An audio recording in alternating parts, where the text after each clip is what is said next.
Tingnan niyo si Charlie, guys.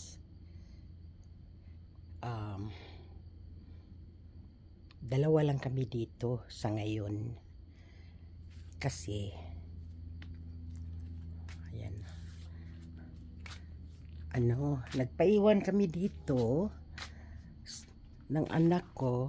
Kasi yan yung planters may gagawin ako. Tingnan mo yung mga kalat-kalat namin dito. At tapos na pala yung flooring. Para marami ang magagawa ko bago darating yung mga kagamitan namin. Sa Friday, naka-sit na sila. Naka-sit up na. Kailangan makatulog ako dito para mas marami akong magawa. At naglilinis nga kami ng ng anak ko. Kailang umuwi na naman doon sa kabila. Naglilinis kami ng bintana bago darating yung gamit. Natapos pala itong flooring dito noong isang araw. Kaya unti-unti kaming nagdadala ng mga kagamitan dito. Ayan, tapos na din dyan. At ayan guys, tapos na. At yun na nga, naglilinis kami ng bintana. At ayun, darating na rin yung sana mauna yung washing machine.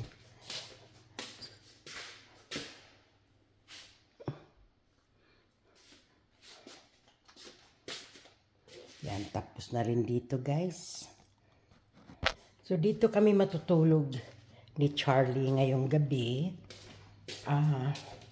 Ayan yung niya guys, kainan. Andoon yung bed ko.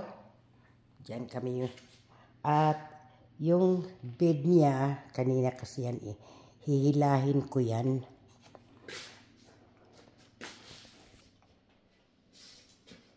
At para makatulog na si Charlie. Dito Charlie. Ayan. Itabi ko tong higaan niya dito. Right, Char? Dito tayo matutulog. Dito ka matulog sa bed mo, ha? Yan.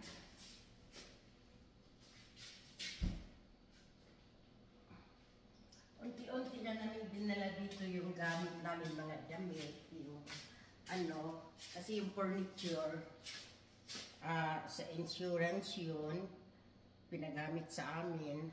Kaya mag-busy talaga kami dahil maglilinis kami doon sa kabilang bahay.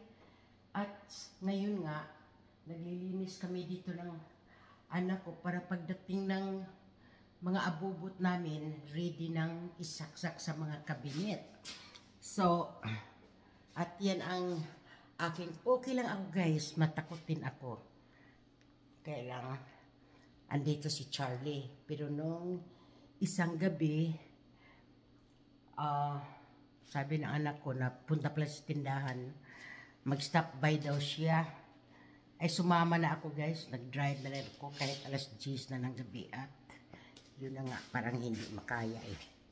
At andito nga ako kay sis Atits Tambayan. Umuupo lang ako pag yung kailangan kong magpahinga. Kasi anday talagang gagawin guys. Kaya hindi pwedeng diritsuhan ang upo. Di ba Char? Kasi may inaayos rin ako dito. Bumili ako ng new planters. Inayos ng anak ko. Kasi ito, plastic kasi ito. Nakalin siya. Nandoon siya o nakalin. Baka yun na naman ang masira. Kaya gano'n na lang ako kabisi guys. Hindi ako pwedeng diretsong upo talaga. Kaya ganyan. Suporta-suporta lang. Pasensya na. Pasensya na Sis Inday kay Alice Reyes. Wala sis, na busy ako sa garahe. Kaya hindi ako makakonsentrate kasi pag yung matatagalan ako pag upo. Kaya suporta-suporta na lang ang ginagawa ko. So, mamaya sisilip-silip lang ako dyan pag yung kailangan ko nang umupo. Gabi na ngayon guys. Anong oras na ba ngayon?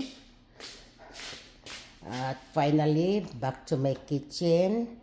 Ayan na ang kitchen ko guys na naaabot. Kasi yung sa kabila, mga 2 inches ang taas niya. Nahirapan akong nahirapan ako maghugas-hugas doon kasi ang taas hanggang dito ko. Oh. Kaya nakaganyan ako pag naghuhugas. Saka mahina yung tubig nila. At parang walang init. Walang init yung tubig doon. Kaya, ay nako. Back to my kitchen soon. Diba Charlie? At itong floor namin guys, baka hindi na ako nito